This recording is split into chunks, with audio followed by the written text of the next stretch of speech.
السلام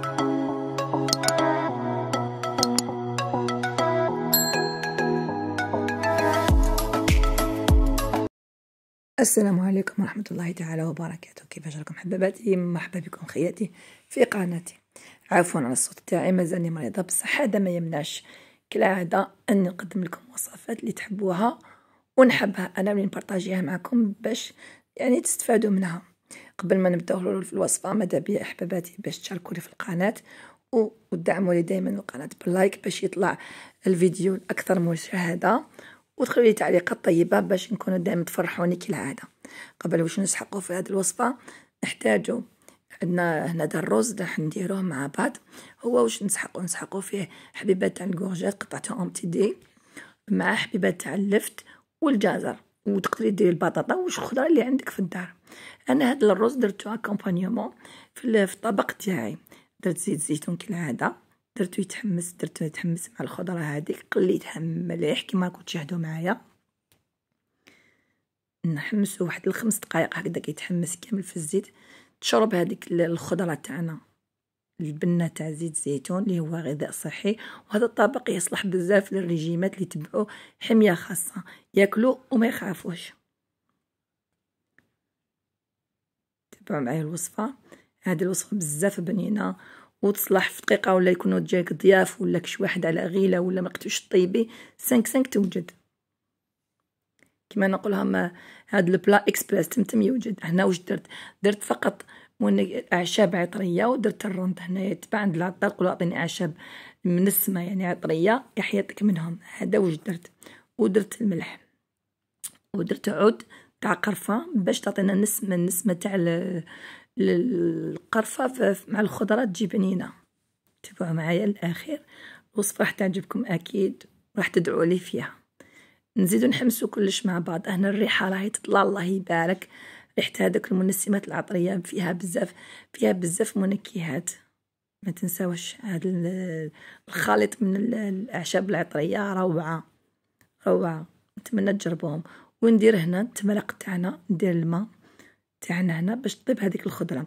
هنا السر وراه، السر انك هنا طيبي الخضره نص طياب ومن بعد نرمو لها. هنا كيما راكم تشوفوا هنا رميت العود تاع القرفه باش يعطينا بنه على بنه.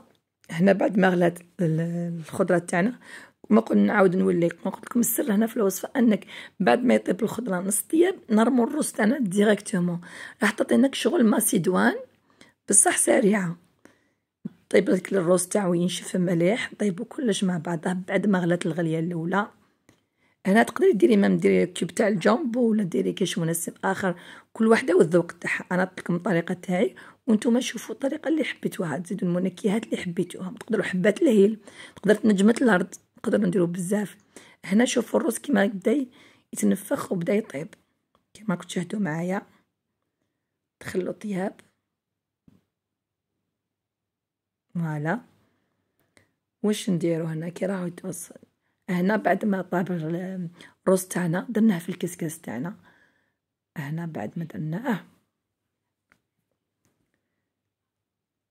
ايوا هنا كيما درنا في الكسكاس راه يقطر، زدنا رمينا له الماء بارد باش يحبس له الطياب تاعو ويجينا كل حبه مفرقه. بعد ما كان باسكو كنا درنا له زيت زيتون من قبل، ما تخافوش منه، ماشي راح يلصق باسكو درنا له زيت زيتون. وهذا الرز انا اللي درته رز مفور ديجا فوالا.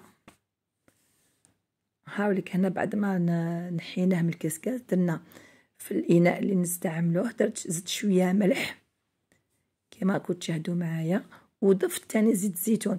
تقدروا ديروا حباباتي تقدروا تستعملوا هنا اللي حباتو ما ديرلوش الماء بارد وتخليه هكذاك، دير له تخليه سخون هكذاك ودير له السمن ولا زبده تدهنو نورمال. تقدري كيما انا درت هكذا، ما ديريش الملح وزيت الزيتون، انا درتو طبق صحي اكثر.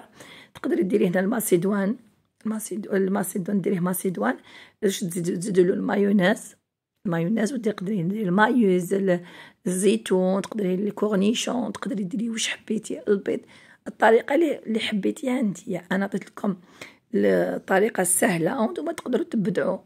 المراه دائما تبدع في المطبخ تاعها كالعاده. هنا نخلط كلش مع بعضه وهنا ما تنساوش بلي الرز تاعنا راه منكه، فيه البنه تاع الاعشاب العطريه والقرفه ما ننساوهاش، يعطيك واحد البنه كي تاكلي الرز هكذاك وحده، بنه ولا اروع، وصحي بيان سور ما ننساوهاش. هنا درت مول تاعنا في المول العاجب هذاك، درت هذا الشكل تاع الرز، وكانت هنايا عندي دجاجه درتها في الوسط. الوصفه تاع الدجاج محمر في الفور هي كاينه في القناه، ادخلوا شوفوها وراح تعجبكم مع الطبق تاع الرز، راح يعطيكم ولا اروع.